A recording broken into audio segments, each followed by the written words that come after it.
Nocturno, un espacio donde les ofrecemos importante información, entrevistas y opinión, bajo la conducción de Leonidas Castro. Bienvenidos.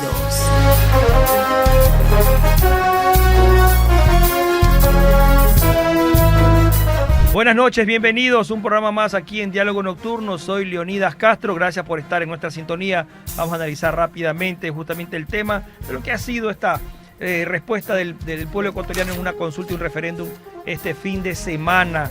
A este día, pues bueno, ya han pasado algunas horas, ya se tiene el resultado definitivo. Pues no, el no triunfa en todas las preguntas.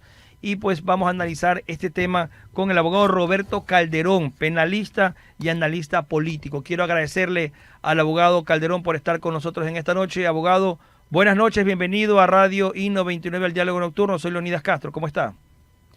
Buenas noches, Leonidas. Un abrazo a toda la audiencia. Espero hayan tenido un muy buen día. Gracias, mi querido abogado. Justamente vamos a empezar a analizar qué significa para el régimen el que la gente le haya dicho no al presidente en una consulta popular, en un referéndum, donde se estaban planteando muchos temas que se necesitan para cambiar este país.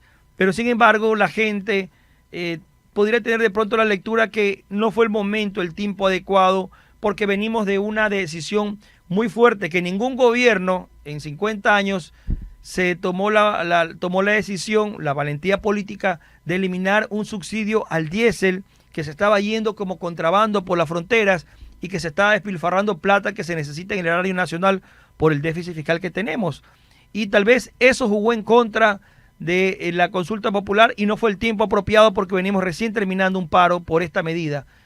¿Cómo analiza usted, abogado Roberto Calderón, este tema? Usted ha topado un punto bastante contundente que pudo haber afectado la votación. Pienso que esta subida del diésel estratégicamente hubiera sido mejor hacerla después de la consulta y no antes de la consulta, porque recordemos que también no solamente es el hecho que se suba el valor del diésel, sino que existe también especulación que de alguna forma en ciertos productos se pudo experimentar una pequeña alza, pero la gente siempre va a sentir que no va en favor de sus intereses y que de alguna manera le perjudica. A esto creo que habría que sumarle dos grupos que son interesantes de analizar para determinar por qué se perdió la consulta popular, que son los grupos que le llevaron prácticamente a la victoria a Daniel Noboa, con una diferencia con Luisa González, y es los adultos mayores, así como la gente joven. Para los adultos mayores pudo haber tenido un impacto los anuncios que se iba a eliminar la prestación del servicio de salud por parte del IES, es decir, que pasaba al Ministerio de Salud, y para la gente joven pues afectó el hecho que se considere que se ponga en riesgo la eliminación de los derechos de la naturaleza, ya que se trata de un grupo objetivo, un grupo de votantes que tiene muchísimo interés por la conservación, por mantener bien el entorno y sobre todo pues es una tendencia de vivir cada vez más sano. Entonces esos dos grupos pudieron haber también inclinado la balanza en contra en estas votaciones. Abogado, y el hecho de que el presidente Daniel Noboa lo dijo claramente el día domingo, pues no, después de conocer el resultado de la tendencia que ya era irreversible que anunciaba la presidenta del CNE, de aceptar el resultado porque lo dijo él en campaña, le iba a consultar al pueblo, es una decisión democrática, se la hizo, se la cumplió.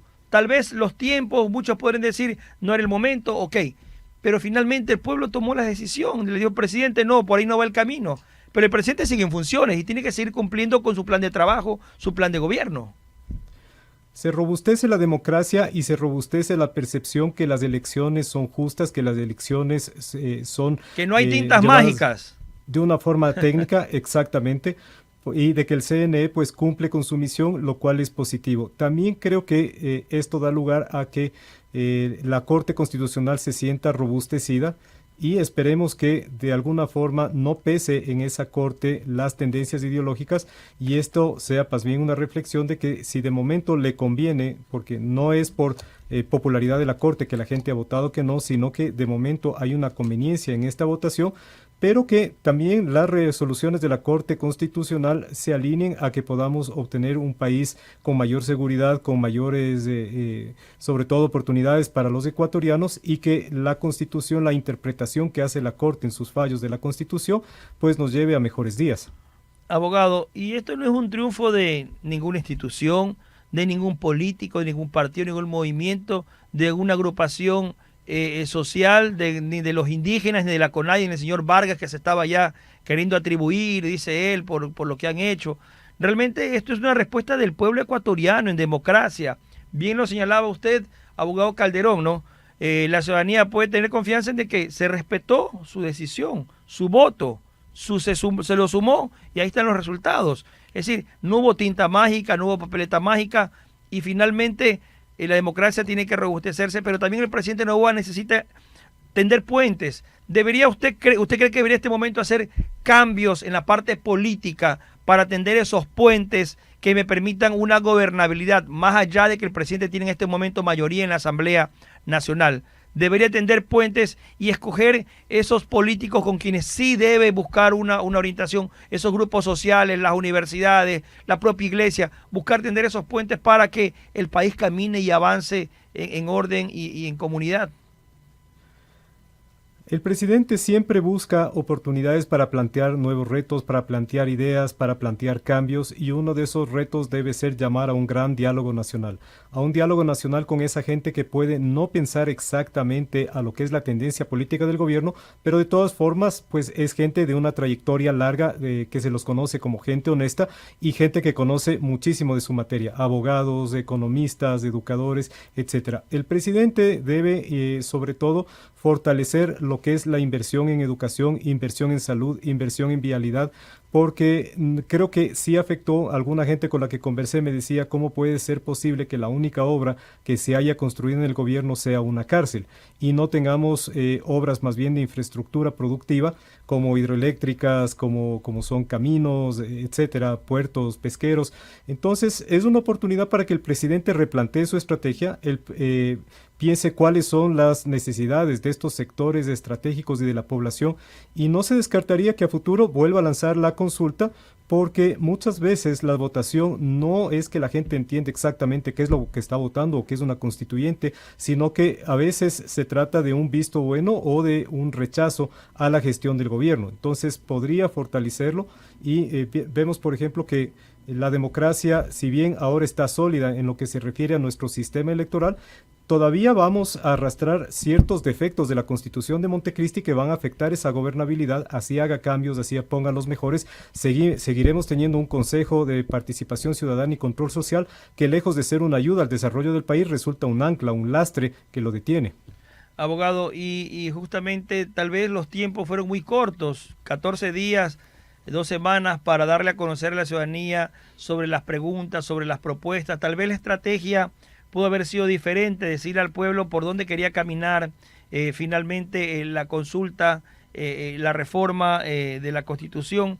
Eso tal vez pudo haber jugado en contra, muy poco tiempo para difundir, por más que se haya tratado de implementar campañas informativas, pero al público, al pueblo hay que enseñarle justamente en el día a día, con tiempo y repitiéndole para que justamente comprenda que realmente lo que se planteaba eran cambios para mejorar lo que actualmente estamos viviendo.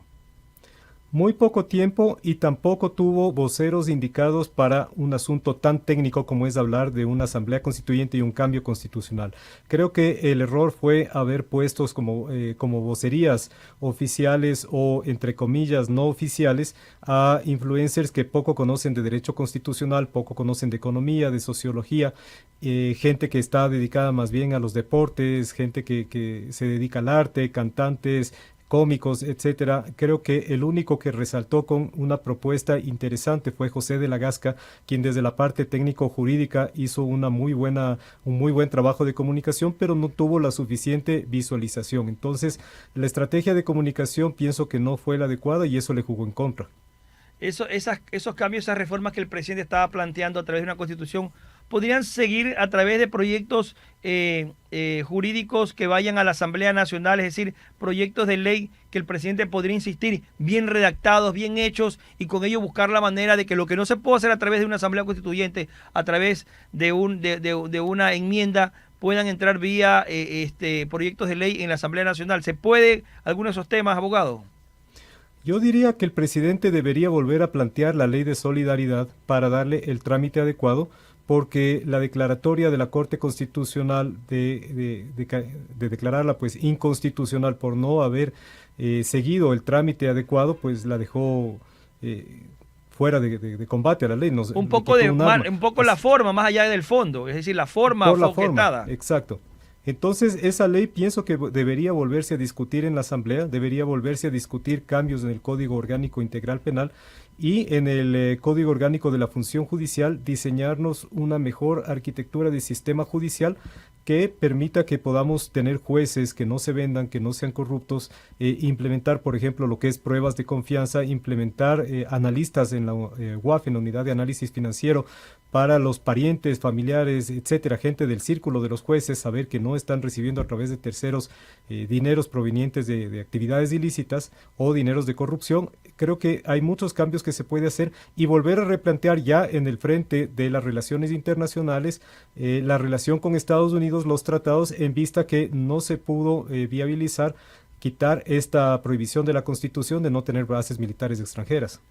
Esa posición de los ciudadanos de momento no decirle no al tema de una nueva asamblea constituyente, habría muchos temas que se estaban planteando, como por ejemplo el tema del trabajo por horas.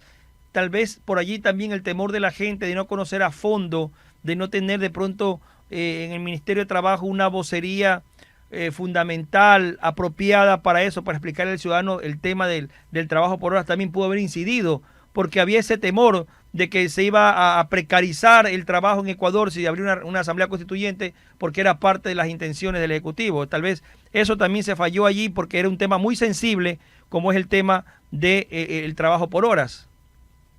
Cuando se le dice al trabajador que existe la posibilidad que se implemente el trabajo por horas, hay que decirle cuánto va a ganar por esas horas. Porque dejarlo eso en blanco, dejar a que unos digan va a precarizarse tu trabajo o vas a perder tu trabajo porque te van a contratar solamente por horas y vas a ganar menos, eso justamente genera temores que son aprovechados por los grupos que, si bien no estuvieron realmente alineados o estratégicamente alineados, pues de alguna forma sí existió cierta comunicación que infundió algún tipo de pánico en trabajadores, en el tema por lo que habíamos hablado de los derechos de la naturaleza, en los grupos de gente joven, ecologistas, etcétera. Existió muchos rumores, muchas cosas que quedaron en el aire, y tal vez uno de los errores del presidente Daniel Noboa es no hablar no decirle exactamente cuál va a ser el proyecto de constitución.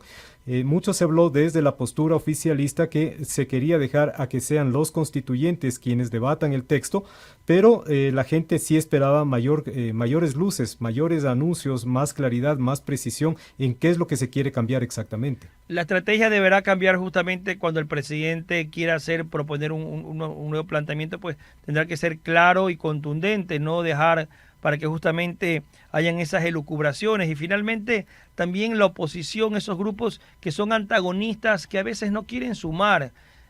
¿Cómo hacerle frente a esto, abogado Calderón, con un gobierno que quiere cambiar el país, que quiere luchar contra la inseguridad, contra la delincuencia, que dar días mejores, pero sin embargo pues tenemos una oposición radical que le dice no a todo a lo bueno y no a todo lo malo y a todo le dice no?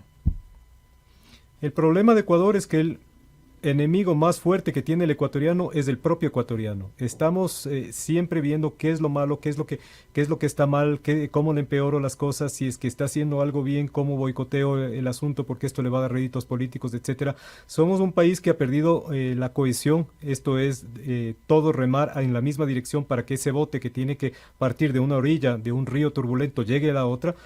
Cuando no se ponen de acuerdo los que tienen que remar, pues el bote sigue dando vueltas y se lo sigue llevando la corriente. Y cuando digo se lo sigue llevando la corriente, pues vemos que nos estamos quedando atrasados en cuanto a inversión extranjera, en cuanto a tecnología, en cuanto a aumentar fuentes de trabajo, etcétera, frente a países de la región.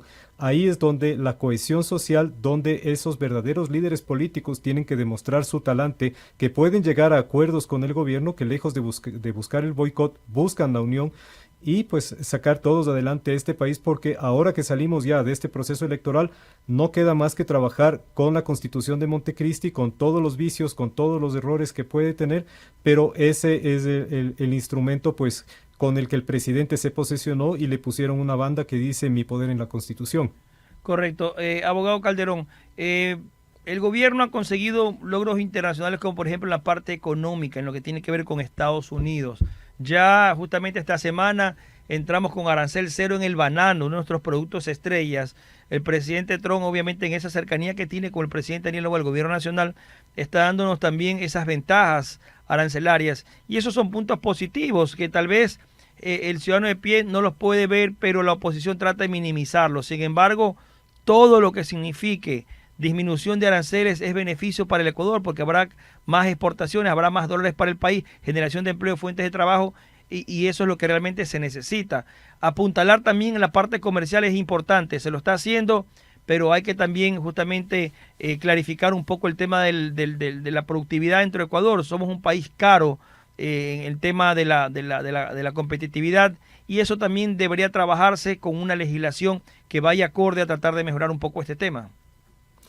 La dolarización hace que poner fábricas en Ecuador termine en un producto que resulta caro para el mundo. Es complicado exportar desde Ecuador productos con manufactura, por ello pues lo que más exporta Ecuador son commodities, es decir, petróleo, minería, etcétera. Para nosotros tener un producto que sea apreciado en el exterior con un valor alto por la mano de obra, tiene que ser un producto de primera. Tenemos ejemplos de productos de primera, ciertas fabricaciones de muebles, chocolate, agua, por ejemplo, botones, etcétera. Entonces, tecnificar a esos artesanos, tecnificar a que se conviertan luego en empresarios que saquen productos innovadores al mundo de primera calidad, eso siempre va a ser bueno, y el mundo siempre ha estado dispuesto a recibir productos de Ecuador porque saben que el ecuatoriano es perfeccionista, le gusta hacer las cosas bien, le gusta entregar productos de buena calidad. Nuestros migrantes, incluso cuando viajan en Italia, en España, son bien recibidos, saben que es gente trabajadora, y esa es la gente trabajadora que necesitamos para que saque adelante el país. Abogado Calderón, en la lucha contra el crimen organizado, el presidente ha dado muestras de un combate férreo, de un combate duro, a construir una cárcel, la cárcel del encuentro, va a extraditar uno de los líderes de unos grupos de crimen organizado catalogados como de alto valor para el gobierno nacional. Se ha llevado hasta esa cárcel del encuentro a políticos, a implicados en grupos delictivos.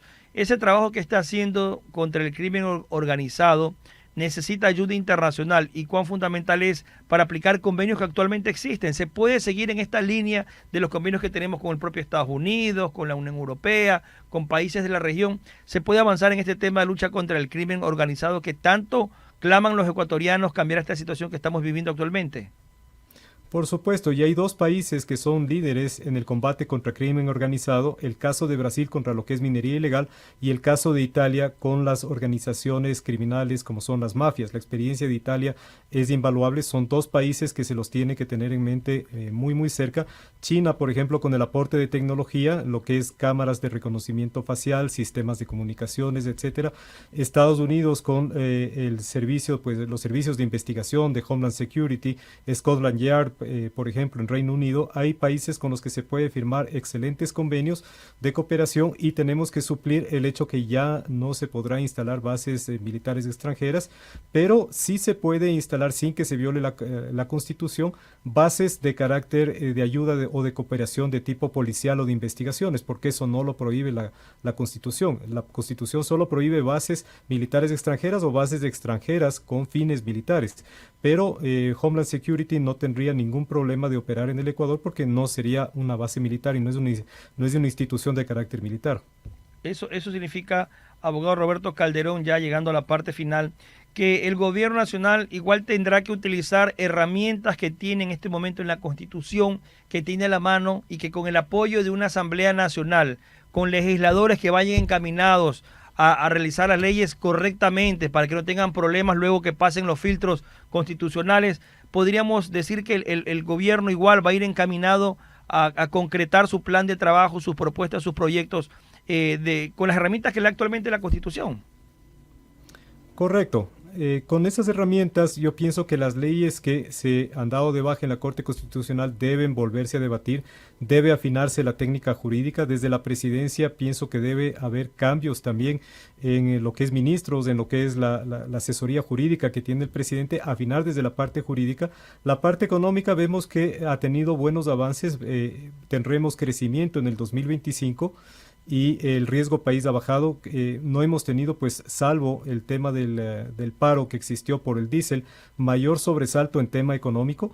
Se debe de fortalecer, evitar que tengamos cortes de luz a futuro, que no nos vaya a ocurrir otro estiaje a final de este año o el próximo año.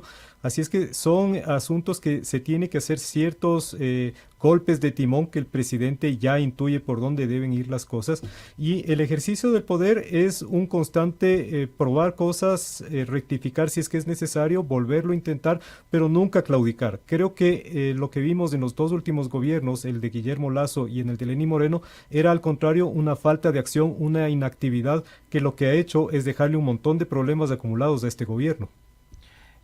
Obviamente, abogado Calderón, este gobierno ha tomado decisiones firmes, duras, que eran necesarias, pero habrá también que sintonizar un poco con lo que ha sido la respuesta de los ciudadanos pues en esta consulta, ¿no? Algunas cosas que resolver, tema hospitales, tema educación también, el tema que tiene que ver con las ayudas a las personas, los que van a necesitar en caso de que exista un incremento del precio del transporte público por el incremento del precio del diésel, pues también son parte de las medidas que tendrán que considerarse en estos días que el gobierno obviamente va a empezar a legislar con las herramientas que le da la Asamblea, que les da justamente la actual Constitución. Así es un reto. El año que viene pues va a ser un año importante porque hasta cierto punto este año pues ha sido de prueba de muchas cosas, se ha hecho muchas propuestas legislativas, acabamos de pasar un periodo de consulta y se ha aterrizado ya en un marco jurídico en el que con ciertos cambios que se debe realizar. El próximo año pues es un año en el que el presidente creo que tiene las ganas, y así lo está demostrando, de sacar adelante a este país.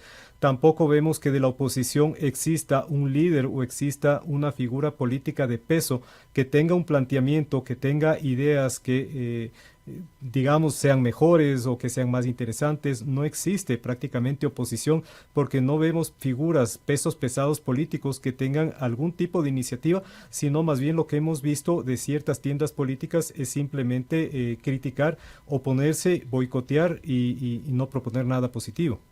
Abogado Roberto Calderón, quiero agradecerle, por supuesto, esos grupos de la oposición que se quieren subir, como dice popularmente, la camioneta, pues que se bajen, porque ellos no son artífices de nada.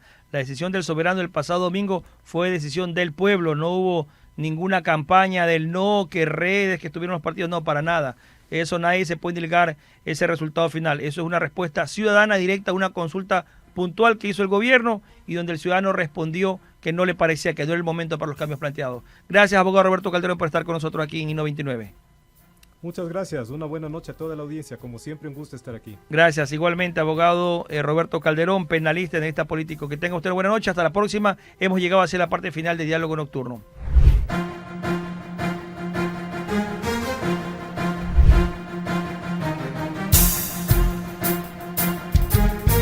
Y 99 presentó Diálogo Nocturno. Hasta la próxima.